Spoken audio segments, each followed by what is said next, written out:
seu marido, é como que um último flagelo do diabo a este homem que já havia perdido os seus filhos, que já havia perdido os seus bens, mas que agora perde a sua saúde e pega em cacos para raspar-se. Tamanha a sua dor, tamanho o seu sofrimento, tamanha a sua aflição. E aí, como último flagelo do diabo, vem esta mulher, a sua esposa, e lhe dá um conselho, né? Nessa fala há todo um conselho acerca do que fazer Jó, do que deve fazer Jó diante de tantas perdas, diante de tanta aflição, diante de tanto sofrimento.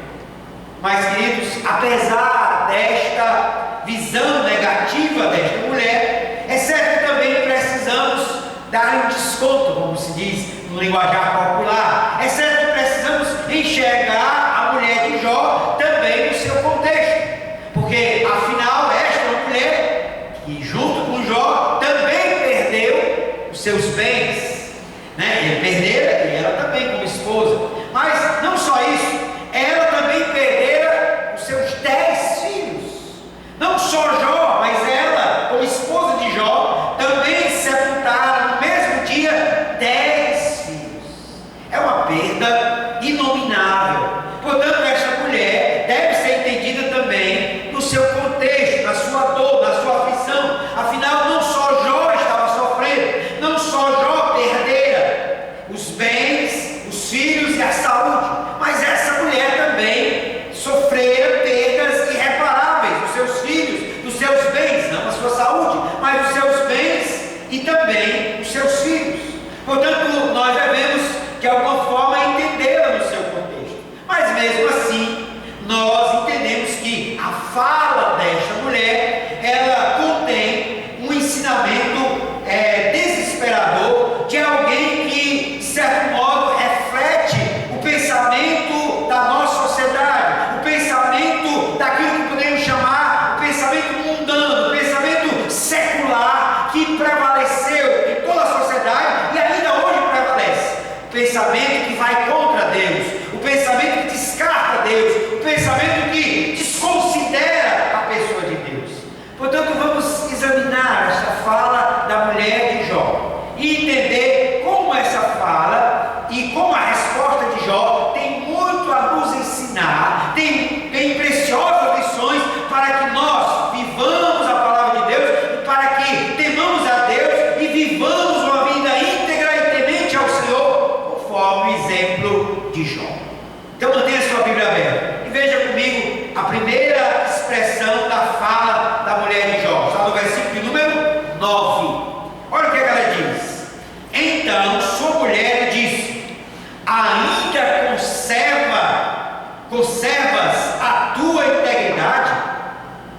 Amaldiçoa a Deus e morre.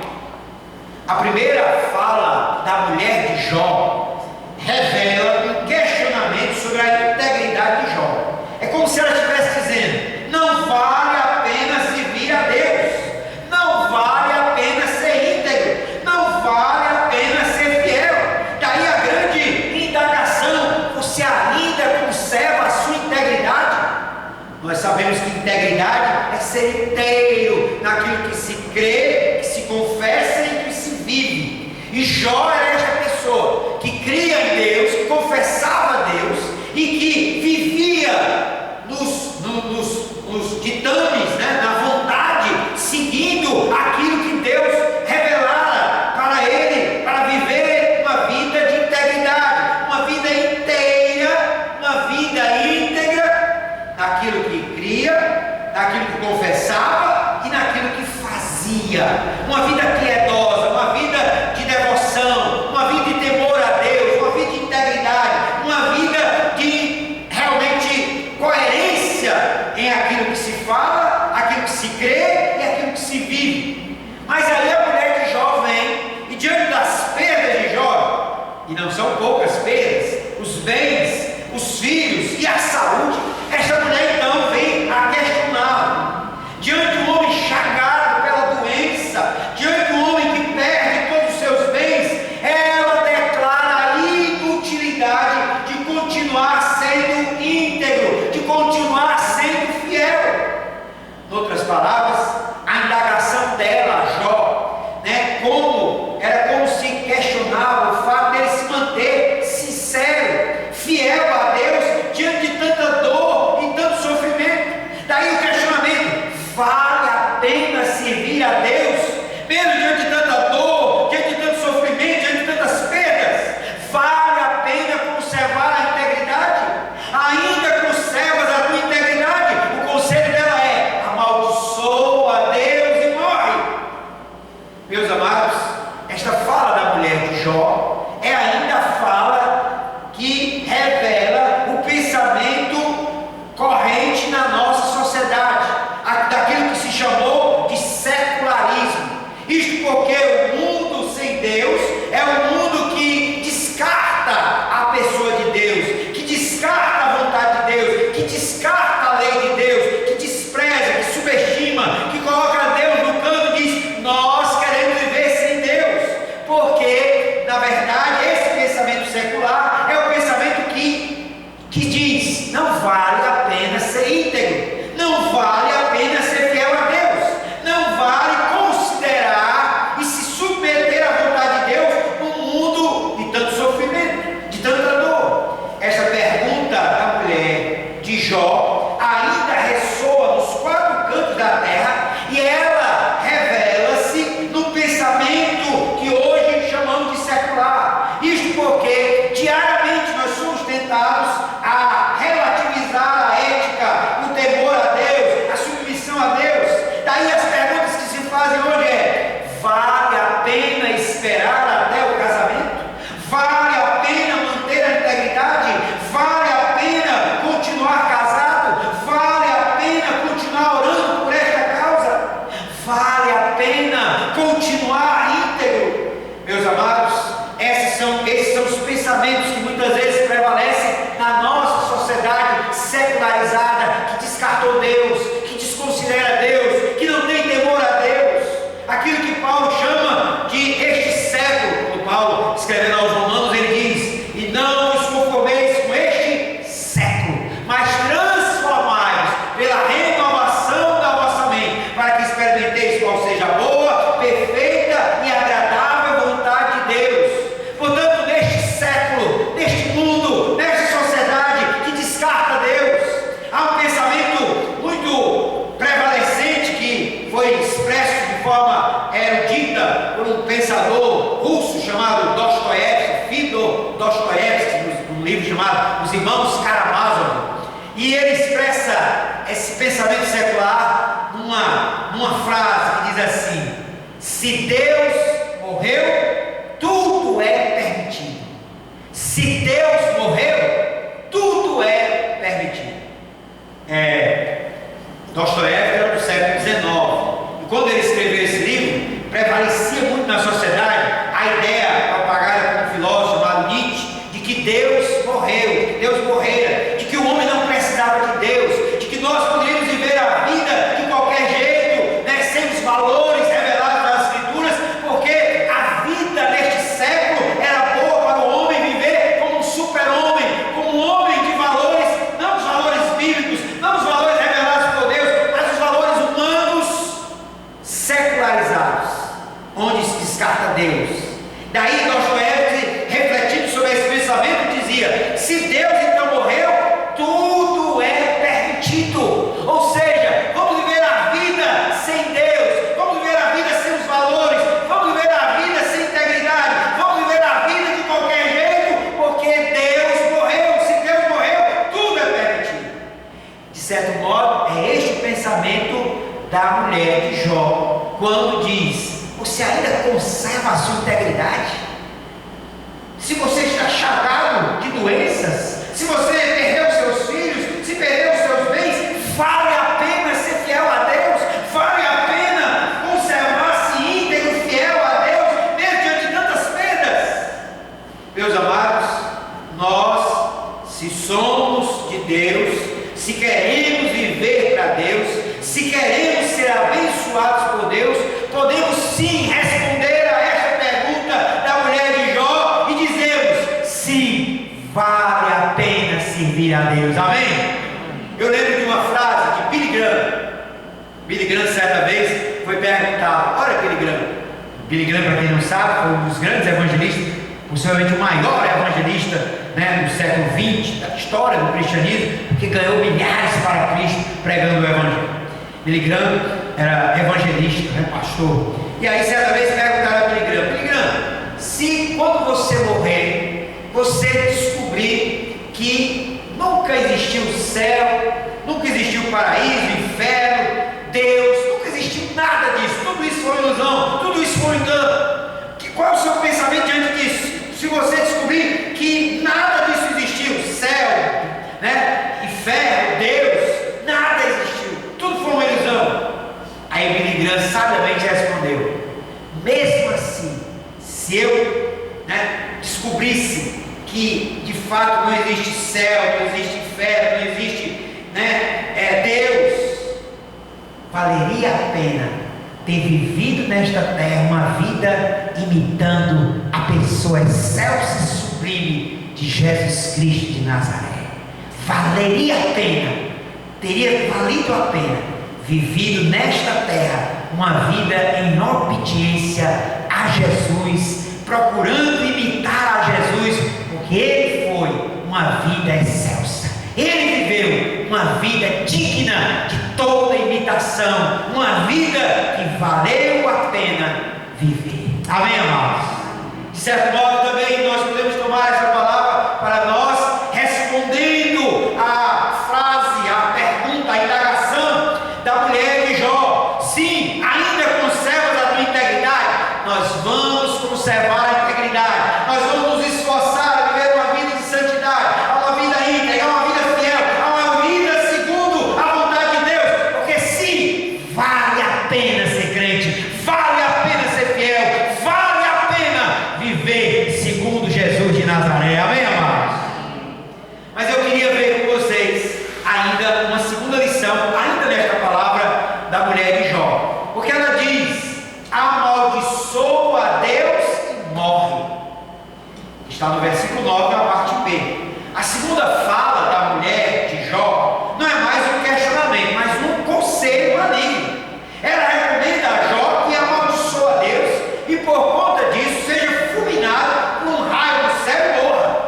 Porque havia o pensamento, né, no pensamento judaico, que qualquer pessoa que amaldiçoasse a Deus, ela poderia sofrer as consequências imediatamente, o raio que Deus mandasse do céu para fulminar, como o texto das Lamentações ainda reflete também um pouco isso, quando Jeremias diz, né, lá no capítulo 3, verso 21, ele diz, né, as misericórdias do Senhor se renovam a cada manhã, pois elas são a causa de não sermos consumidos, né? É a ideia de que você vai ser consumido pelo fogo, né, por um raio, né, por uma doença, se não fosse as misericórdias de Deus que estão se renovando sobre a minha, sobre a tua vida. Mas a mulher de Jó, entendendo então que a vida, né, que Deus pode lançar um raio sobre essa pessoa e matá-la, já que chagá-la, né, já havia enfermidades, já havia morte, já havia perdas irreparáveis. Então a mulher aconselha: amaldiçoa a Deus, lança maldições e impropérios contra Deus e morre.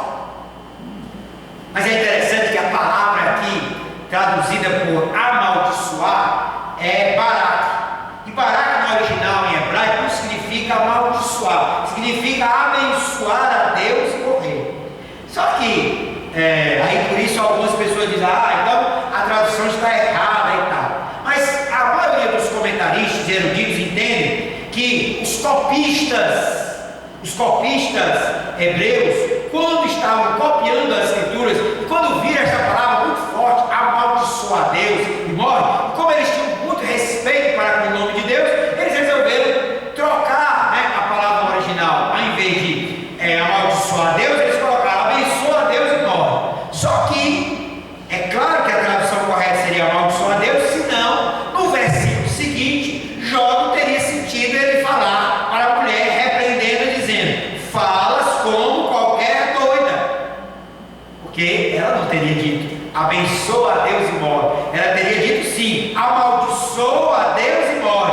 Daí a resposta de Jó, no versículo 10, repreendendo: falas como qualquer doida. Por quê? Porque ela tinha aconselhado a ele para que ele amaldiçoasse a Deus e morre. Portanto, é só uma questão, né, dos copistas que copiaram as escrituras, e aí então a gente encontra nos originais a palavra Bará, que significa abençoa a Deus e morre. Mas a verdadeira tradução, que todos os estudiosos eruditos bíblicos entendem, é que de fato a mulher de Jó aqui está aconselhando não para que ele abençoe a Deus, mas que ele amaldiçoe a Deus e morra. E essa é a expressão que está nas nossas Bíblias, né, em português, em inglês, em todas as línguas. A tradução correta seria então amaldiçoa a Deus e morre. No entanto, meus amados irmãos, este conselho reflete muito a ideia corrente em quem está sofrendo, de que Deus não está se importando com ele. Esta declaração significava que Jó não devia esperar uma solução de Deus, daí deveria amaldiçoá-lo e morrer. É como se ela estivesse aconselhando: Deus te abandonou, Deus não considera você, portanto amaldiçoa a Deus e morre. Vejamos bem, essa ideia da mulher de Jó é uma ideia que muitas vezes prevalece em quem está sofrendo. A ideia de que Deus o abandonou, a ideia de que Deus se esqueceu desta pessoa, a ideia de que nós não estamos na agenda de Deus diante de tanto sofrimento, diante de tanta dificuldade, diante de uma enfermidade, diante de uma luta. Deus se esqueceu de nós. Daí, meus amados irmãos, o conselho da mulher de Jó para Jó é o conselho de dizer: olha, Deus se esqueceu de você. Olha, você está chagado de enfermidades, você está com seus bens todos, né, perdidos, seus filhos, portanto, você não é considerado por Deus. Deus se esqueceu de você, Deus não tem memória de você, Deus está longe de você, Deus não está se importando com você. Portanto, se Deus não está se importando com você, amaldiçoa a Deus, lance impropérios para Deus e espera a morte. Queridos, este arrazoado é aquilo que muitas vezes é expresso por muitas pessoas quando diz: Deus não está nem aí para a gente, vamos viver do nosso jeito, vamos buscar a nossa própria solução, porque Deus se esqueceu de nós, porque Deus não considera-nos, porque Deus não tem memória acerca dos nossos sofrimentos, das nossas aflições. Mas este é um arrazoado equivocado. A palavra de Deus deixa muito claro que Deus não se esquece de nós. A palavra de Deus deixa muito claro: jamais te abandonarei, nunca te desampararei. Amém, amados? Há aquele texto famoso, Isaías: pode uma mulher esquecer-se do filho que ainda ama? Né? De fato que, ainda que ela venha a se esquecer, eu, porém, não me esquecerei de ti, ó Israel. Tenho o teu nome gravado nas palmas da minha mão. Portanto, meus amados, né, glorifiquemos a Deus, exaltemos a Deus, confiemos em Deus, porque esse Deus não se esqueceu de nós. Amém? Podemos estar sofrendo luta, dificuldades, enfermidades, tribulações, mas o Senhor está ao nosso lado. Ele continua sendo Deus Emanuel, o Deus conosco, o Consolador, aquele que prometeu: jamais te abandonarei e nunca te desampararei. Você pode dizer amém por isso? Amém. Louvado seja Deus. Meus amados irmãos, nós encontramos ainda a resposta de Jó nesse texto. E a resposta de Jó nesse texto, ela é interessantíssima e muito edificante, porque Jó, no versículo 10 diz: mas Jó, ele lhe respondeu: falas como qualquer doida. Temos recebido o bem de Deus e não receberíamos também o mal? Em tudo isto Jó não pecou com os seus lábios. O texto termina com a eloquente resposta de Jó ao conselho tresloucado de sua mulher. Ele se admira da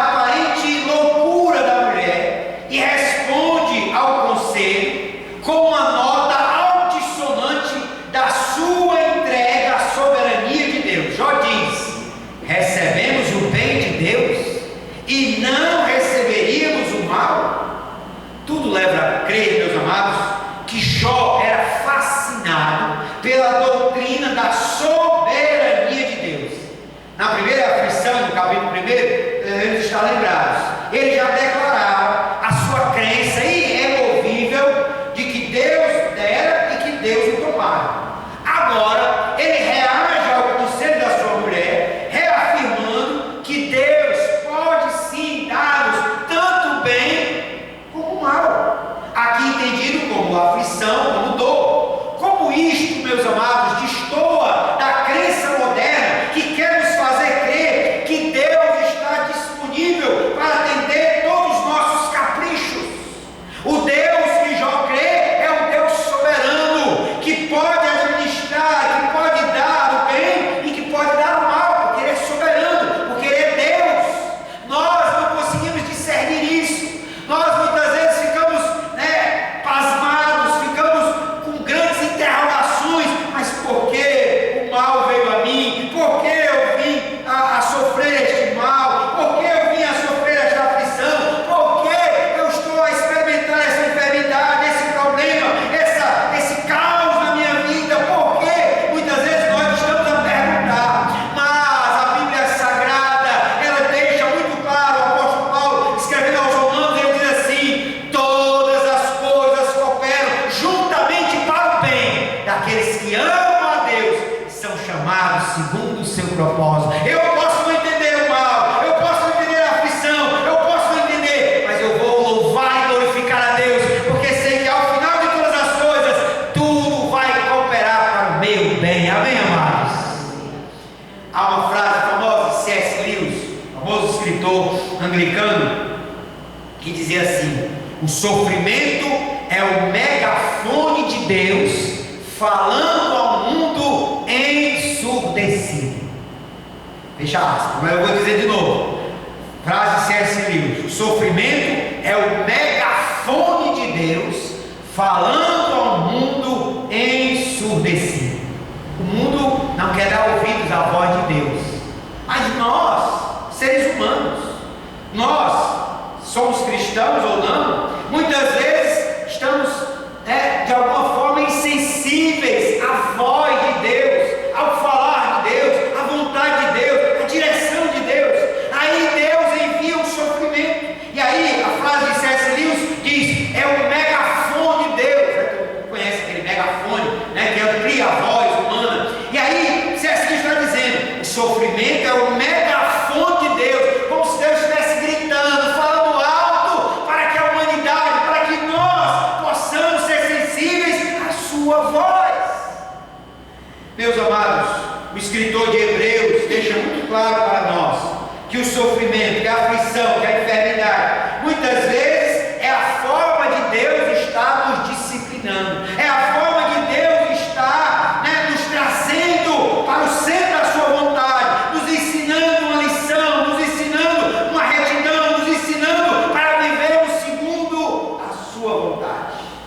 E o escritor de Hebreus ainda diz que Deus nos disciplina não como um déspota, não como um padrasto, não como qualquer um. Deus nos disciplina como pai, um pai de amor, um pai que cuida, um pai que ama. Hoje eu posso não estar entendendo a aflição, eu posso não estar entendendo a luta, eu posso não estar entendendo o caos no qual a minha vida está envolvida, mas eu vou descansar na soberania deste Deus que é Pai, desse Deus que Jó diz: não temos recebido o bem, por que não receberíamos também o mal de Deus?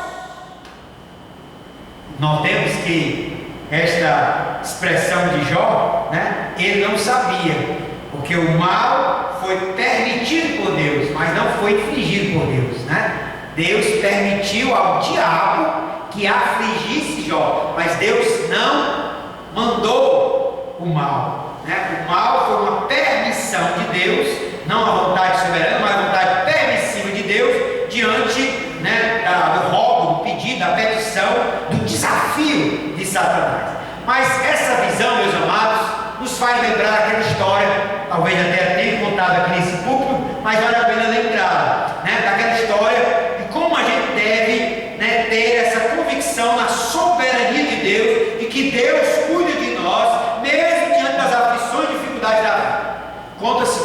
senhora cristã, crente, né, ligou para um programa de rádio, né, um programa evangélico, numa rádio, e, né, o locutor abriu lá o microfone para ouvir, né, aquele telefonema, e aquela senhora então disse: olha, eu estou passando por uma aflição muito grande, privações e tal, meu marido está desempregado, meus filhos, né, estão todos famintos e tal, mas eu queria pedir oração aos irmãos que estão ouvindo este programa, né, e se alguém, né, for tocado pelo Senhor e tal, que puder me ajudar com alguma coisa, eu estou precisando de uma cesta básica, eu estou precisando de alimentos, eu estou realmente passando por uma grande, né, aflição, e aí eu rogo as orações dos irmãos. E aí terminou, né, e ela deixou lá o endereço mesmo assim, né, na ligação. E aí quando ela terminou essa ligação, um satanista estava ouvindo aquele programa de rádio, e aí anotou na mesma hora, pegou um papel, anotou o endereço daquela senhora, chamou 2 dos seus empregados e disse: olha, vamos lá no supermercado, faça uma cesta, né, com todo tipo de alimentos, né, coloquem no carro, leve para a casa dessa crente aqui, leve para a casa dessa senhora que ela estava no rádio, né, clamando, pedindo ajuda. Agora, chegando lá, vocês façam questão de dizer, quando ela perguntar, que foi Satanás que mandou essa cesta para ela, né? Podem comprar de tudo, aqui o dinheiro, compre de tudo, encham a sala dela de alimentos, mas quando ela perguntar quem foi que mandou, façam questão de dizer que foi Satanás que mandou. E assim eles fizeram, foram para o supermercado, compraram, né, aquelas compras todas, encheram lá um carro, aí chegaram na casa da irmã, segundo o endereço que ele tinha anotado. Chegaram lá, tocaram a campainha, a irmã estava em oração, né, louvando a Deus, glorificando ao Senhor e orando: Deus, tu és Deus da provisão, tu és o Senhor. E aí quando ela veio a campainha, interrompeu a oração, e aí foi lá, abriu a porta. Quando abriu a porta, aqueles senhores, né, chegaram: olha, nós trouxemos algo para a senhora é fulana e tal? Sim, está aqui. Aí começaram a, né, descarregar do carro, né, aquelas compras. Aí foi lá, aí a irmã só glorificando a Deus. Ela via as compras entrando: glória a Deus, glória ao Senhor, glória a Deus. Lá vem mais compras. Aí os 2, né, foram lá, pegaram as últimas sacolas, encheram a sala da casa daquela crente de compra, né, de supermercado, cesta, né, digamos assim. E aí quando terminaram, eles ficaram indagando, né: a senhora não vai perguntar, a senhora não está com curiosidade, a senhora não quer perguntar quem foi que lhe mandou essas cestas, essas compras? Aí ela disse: não, meu filho, não precisa não, porque quando Deus manda, até o diabo obedece. Aleluia! Olha aí, meus amados, quando Deus manda, até o diabo obedece. Então, meus queridos, essa deve ser a nossa convicção: num Deus soberano, num Deus que cuida de nós, num Deus que mesmo em meio às aflições, às dificuldades, está trabalhando em nosso favor. Amém, amados? Mas, queridos, a resposta de Jó termina dizendo, né: não temos recebido o bem de Deus e não receberíamos também o mal. E aí termina o texto dizendo: em tudo isto Jó não pecou com os seus lábios. Esta é a palavra de Deus. E as palavras da mulher de Jó e a efetiva e convicta resposta de seu marido se constitui um rico aprendizado para quem quer viver com Deus. Devemos ter a firme convicção de que vale a pena nos manter fiéis e íntegros. Devemos também estar seguros da nossa fé na soberania de Deus. Nós devemos também estar convictos de que Deus jamais nos abandonará. Meus amados, como Jó, evitemos pecar com os lábios e vivamos uma vida de fidelidade, integridade, reta, temente a Deus e que se desvia do mal. Há um cântico antigo que dizia assim: não tenhas sobre ti um só cuidado qualquer que seja, pois somente um seria muito para ti. Aí o refrão diz, é Deus dizendo no refrão: é meu, somente meu, todo o trabalho, e o teu trabalho é descansar em mim. Como Jó, descanse em Deus. Como Jó, descanse na soberania de Deus. Não importa o que você esteja passando, não importa o que você esteja sofrendo, não importa as perdas que você viveu, louve a soberano diz para mim e para você que o nosso trabalho é descansar nele. Amém? Entrega o teu caminho ao Senhor, confia nele e o mais ele fará. Oremos ao Senhor. Deus poderoso, Pai celeste, obrigado, Senhor, pela tua palavra. Obrigado, ó Deus, pela vida de Jó e pela inspiração de suas palavras. Deus bendito, que possamos também confiar na soberania desse Deus, que possamos também, ó Pai, a cada dia estarmos certos e seguros de que o Senhor está conosco e de que nós vamos viver uma vida de integridade, uma vida de fidelidade a Deus, nos esforçando a agradar não a nós mesmos, não a nossa sociedade, mas agradar ao Senhor, para uma vida de retidão, de justiça e de temor de Deus. É assim que nós oramos, no nome de Jesus. Amém. Deus abençoe.